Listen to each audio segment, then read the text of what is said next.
Muito bem, então vamos começar o nosso tema de hoje, gatilhos mentais e saúde mental, né? Dois temas aí interessantes para nós, né? Para a nossa reflexão, para a nossa vida, para a percepção daquilo que estamos fazendo em relação a nós mesmos, né? Então nós temos que ter um olhar precioso em relação a isso, né? Esses gatilhos, eles decorrem, eles acontecem, né? Das situações que vivemos durante a nossa vida, durante a experiência que temos no nosso dia a dia. E eu tenho que ter uma atenção redobrada em relação a isso, para me conhecer melhor, acima de tudo, né? E, em segundo plano, aí, evitar desequilíbrios, desarmonias pessoais, né? E como eles são favorecidos até nós, né? Bom, nós estamos, todos nós, hoje uma grande maioria, se não a totalidade das pessoas, inseridas, né, nas redes sociais, e tudo que temos à disposição a termos de informação. E não somente as redes sociais, mas também a conversa com pessoas, né?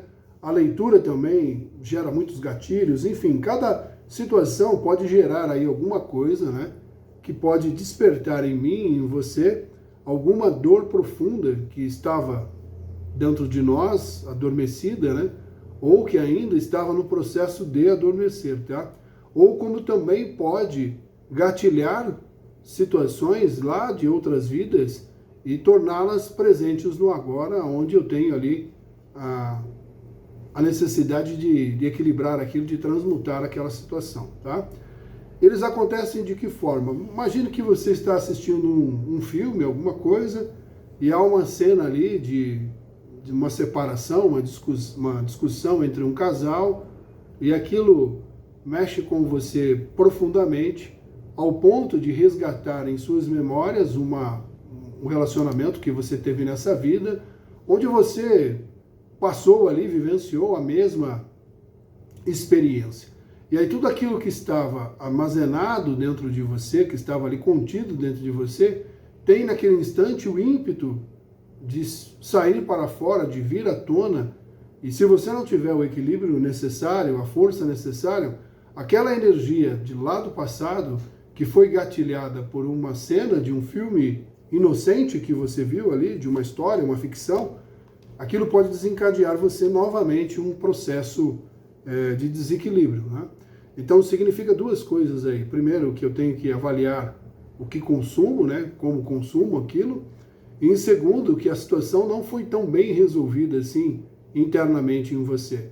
É como se nós pegássemos a sujeira daquele cômodo, jogássemos ali debaixo de um móvel, debaixo do tapete, e deixasse ela ali, dizendo, tá tudo bem, eu não estou vendo, então está tudo resolvido.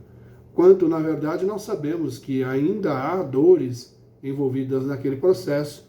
Então, aquela cena, aquela situação que me fez lembrar da minha história pessoal, dos meus momentos espirituais, como uma chama, né? Ela se acende novamente e começa ali uma tempestade interna dentro de nós, na busca que nós teremos a partir daquele momento de tentar ali nos acalmar, nos colocar novamente num centro, num equilíbrio. Então, o que aconteceu aí? Esse processo não foi elucidado, como eu mencionei. Então, lição não aprendida é lição repetida.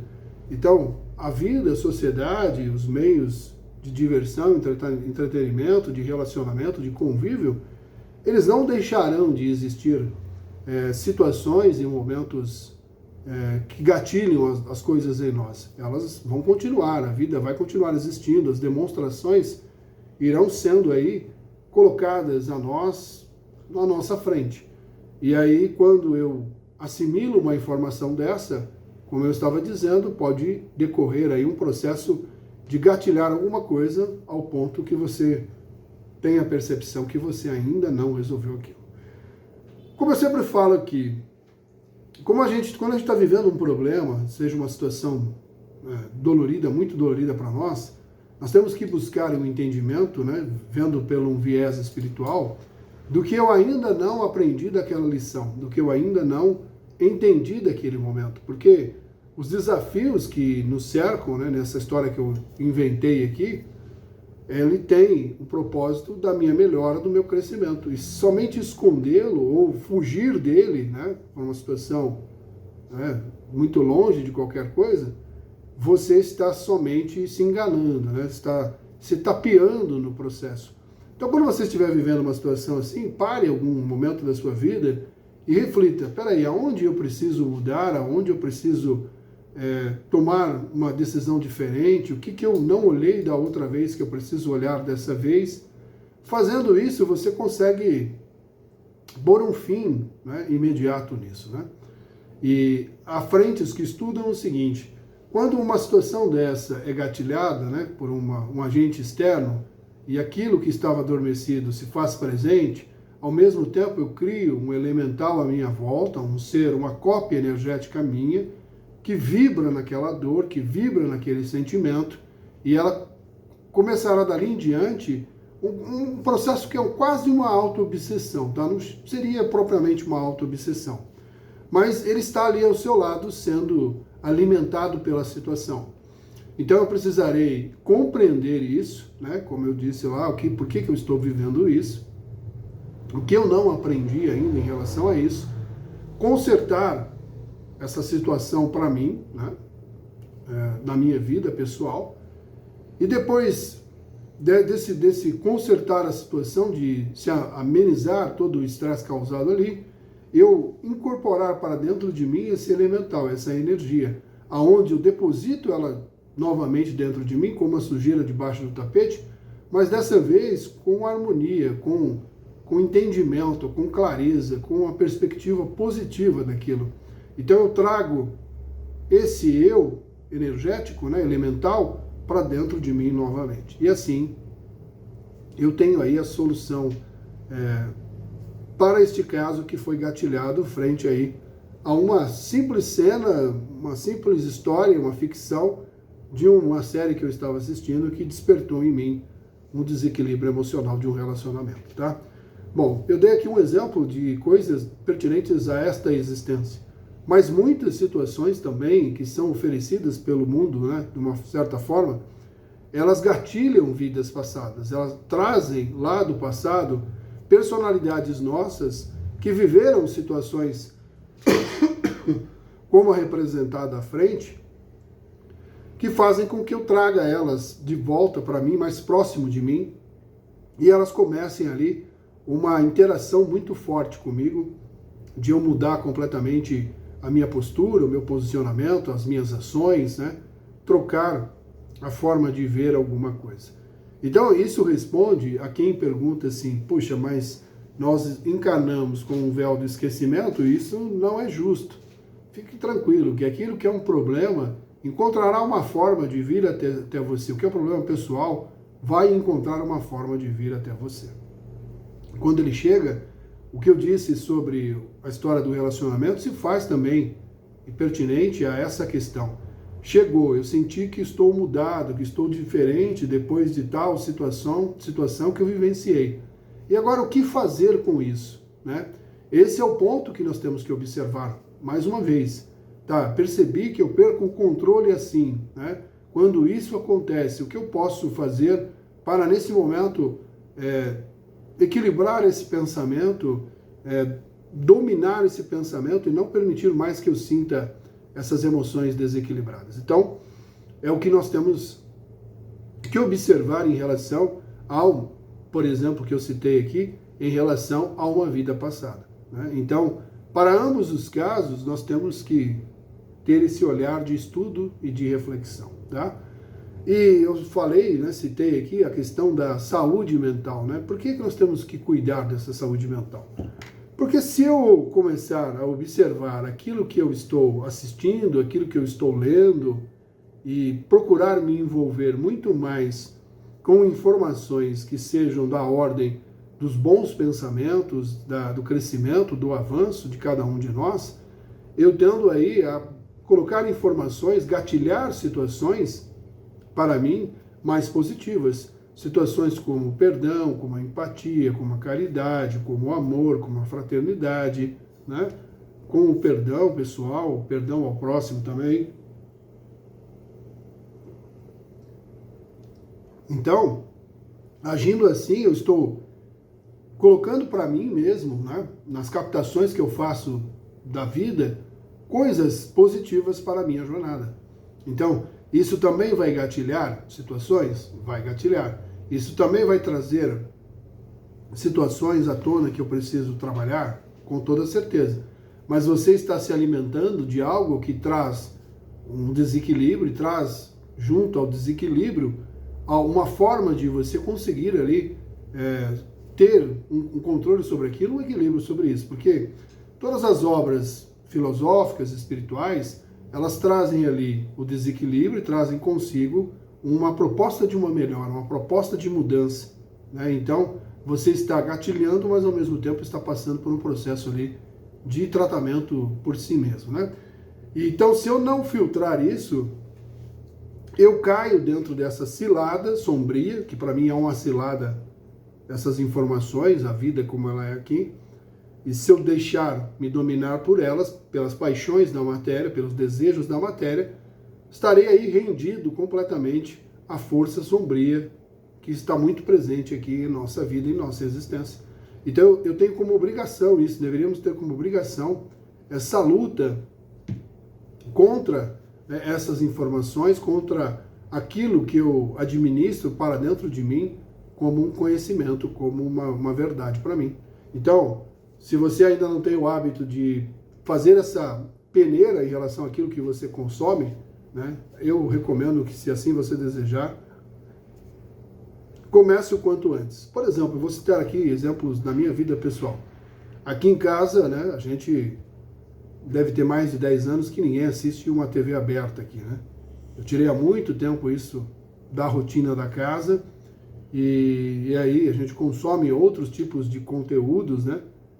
Eu, principalmente, coisas que partem aí da filosofia, da espiritualidade, da qualidade de vida e tudo mais. A Fran, minha esposa, que vocês conhecem, também tem esse hábito de consumir, né, assuntos espirituais, filosóficos, um pouco menos, né? Diria que ela gosta um pouco de assistir séries e tudo mais. Meu filho, que é jovem, faz as escolhas dele lá, mas também nada de TV aberta. Por que a TV aberta, né? Ela é um grande produtor de necessidades, né? De informações, de afirmações e coisas que muitas vezes não são praticáveis na vida comum, né? E aquilo é um gerador constante de dor e necessidade. Então, eu preferi tirar isso do ambiente e colocar outras situações aí para o dia a dia, para a nossa vida, né?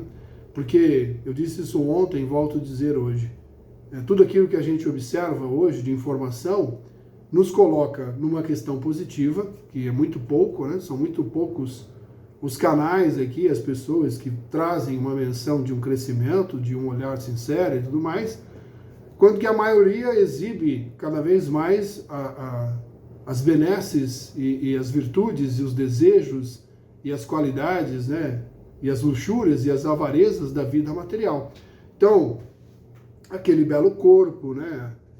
Aquele belo carro, aquela bela casa, aqueles belos diplomas e por aí vai, né? O enriquecimento a todo custo, né? E tantas outras coisas que a gente sabe pelo conhecimento espiritual que não é isso que viemos buscar, né? Não é isso que procurávamos quando fomos encarnar. Como fomos encarnar, procurávamos a evolução do espírito. Então, se eu não me antenar aqui com o conhecimento do espírito, eu estarei aí em maus lençóis na colheita obrigatória que todos nós faremos na desencarnação. Eu tenho visto algumas semanas aqui já na rede social alguns jovens, crianças, né, 15, 16 anos, falando sobre empreendedorismo, sobre carreira, sobre ganhar muito dinheiro, enfim, né? A minha opinião sobre isso, né? Eu acredito que não haverá estrutura moral, né, para um jovem assim, que eu tenho certeza que ele ganhará muito dinheiro na vida dele, para lidar consigo mesmo quando ele perceber que chega um ponto, né, que a felicidade condicionada no ter, ela deixa de existir porque não há mais nada para se comprar, né? Eu posso comprar carros, apartamentos, viagens e por aí vai afora, mas eu não compro amigos, né? Eu não compro saúde, né? Saúde é uma coisa que depende de uma série de coisas. E também não compro tempo adicional na Terra, né? Então, a gente está mais, a gente que é do povo comum, assim, vamos dizer assim, mais estruturado para vivenciar essas coisas, porque nós vivemos, né, o que tínhamos para viver, as necessidades, as dificuldades que tínhamos para viver. Mas esses jovens com essa mentalidade, com essa perspectiva da vida milionária, da vida ostentando e tudo e mais um pouco, tendem aí a ser fracos emocionalmente, né? Não ter aí essa questão de vivenciar a dor para ter aí a sabedoria, né? Então é muito triste isso e muito deprimente no sentido do retrato que nós temos aqui da nossa sociedade. Agora imagine, eu tenho já, né, mais de 30 anos, né? E a grande maioria aqui também. Então quando olhamos um jovem assim, temos um ponto de vista, né? Já temos uma capacidade de lucidez de interpretar aquilo e ter um ponto para nós ali de observação. Mas vamos pegar um jovem na mesma idade, um jovem de 18 anos, né? Ele vai querer aquilo, né? Então, a partir do momento que ele está assistindo aquilo, ele está gatilhado naquela situação, de que ele quer ter aquela mesma vida, porque aquilo ali é o correto, aquilo é o certo a se fazer, e esse jovem pode, por razões de um propósito espiritual, não ter essa efetividade assim de se tornar um milionário, alguém muito rico, né? Como ficará emocionalmente essa pessoa, né? Será que ela terá aí capacidade cognitiva, emocional para continuar vivendo, né, de uma forma feliz, entre aspas, né? Eu torço para que sim, mas sabemos que não é bem assim, né? Tem vários casos, vários relatos que eu já ouvi de pessoas que se punem ainda, né, por momentos da adolescência, do início da vida adulta, porque tinham sonhos e mais sonhos e mais sonhos, e esses sonhos não se tornaram uma realidade possível, né? Porque, além do propósito espiritual, é uma loteria para nós aqui, né? É uma grande situação assim, talvez dê, talvez não dê, né? Eu cito esse exemplo, às vezes, em algumas aulas minhas, né? Vamos imaginar uma sala de aula aqui na USP, em São Paulo, que está aí entre, acho que é a maior universidade da América Latina, né? E uma sala da USP, de engenharia, por exemplo, é algo ali que você tem que ter ali uma inteligência superior, né? É algo assim, além do normal. Então você terá na sala de aula ali 100 alunos que são, assim, o exímio do estudo, da dedicação, do preparo para estar ali. Todos merecem estar ali, tá? Não estou indo contra isso, não, tá? Mas vamos imaginar que eles estão lá no sexto ano, quinto ano, sexto ano, não sei quantos anos ao todo de engenharia, mas vamos imaginar que eles estão no último ano da faculdade. Ali alguns já começam a fazer estágio, começam a trabalhar ali em empresas, e tem um ali que tem um amigo, que conhece um amigo, que indica para um amigo, e esse vai participar ali de um processo seletivo para se tornar um gerente de uma multinacional. Passado alguns anos após a faculdade, esse gerente já é aí um vice-presidente de uma multinacional, e aí daquela sala de aula ali, 50 daqueles alunos ali, estão ainda trabalhando em empregos comuns, né? Estão ali vivenciando situações comuns da vida comum e não conseguiram chegar a um nível tão alto quanto esse colega chegou. Vamos imaginar então que esse que virou vice-presidente de uma multinacional e os demais ali que chegaram ao cargo de engenheiro e outros que estão numa vida comum, resolvem um dia marcar um happy hour com a galera toda, né? E essa galera toda se reúne, aí dividem histórias, experiências, cada um conta onde chegou. Imagine você sabendo que você estudou na mesma escola, que você tinha a mesma capacidade, você tinha às vezes notas melhores do que aquele cara que hoje é um vice-presidente. Como você ficará emocionalmente frente a isso se você não foi preparado, né? Se você não tem estrutura por trás? Provavelmente decepcionado consigo mesmo, né?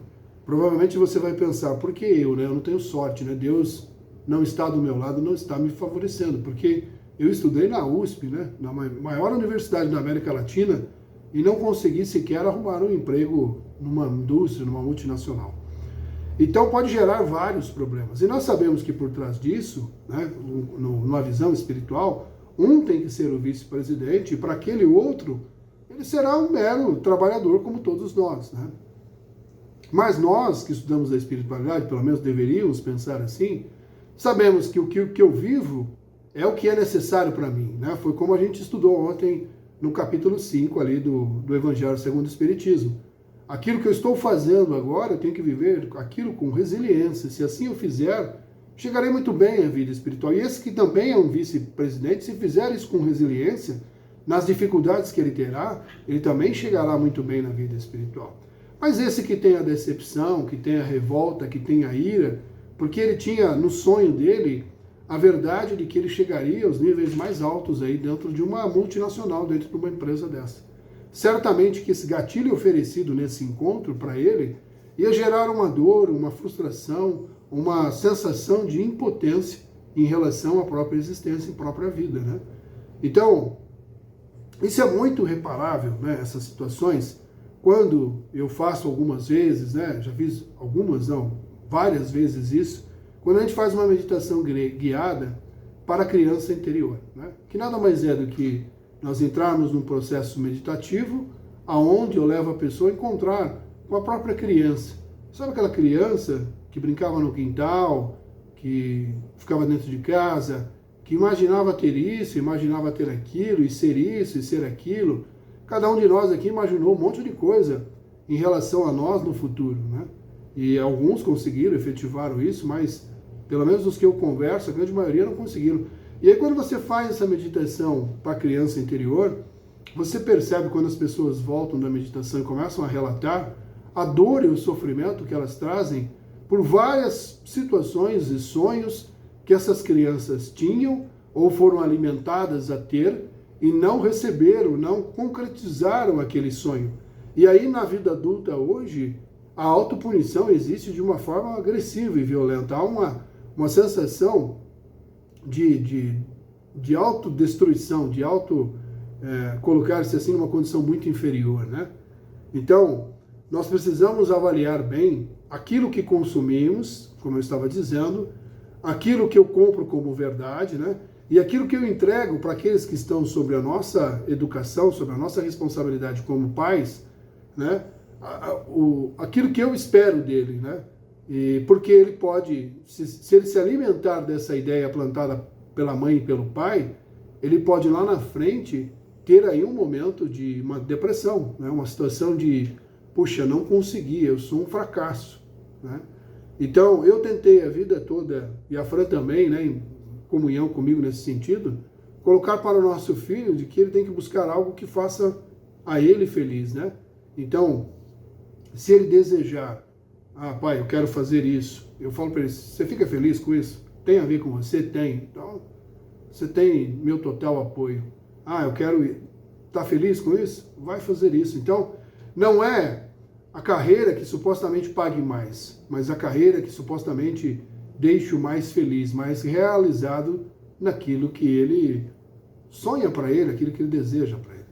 Então, para quê? Para que lá no futuro ele, de repente, estude matemática, porque o pai dele quer, e lá com 40 anos fala, puxa, se eu tivesse sido motorista de caminhão, que era o meu sonho, eu acho que eu estaria mais feliz.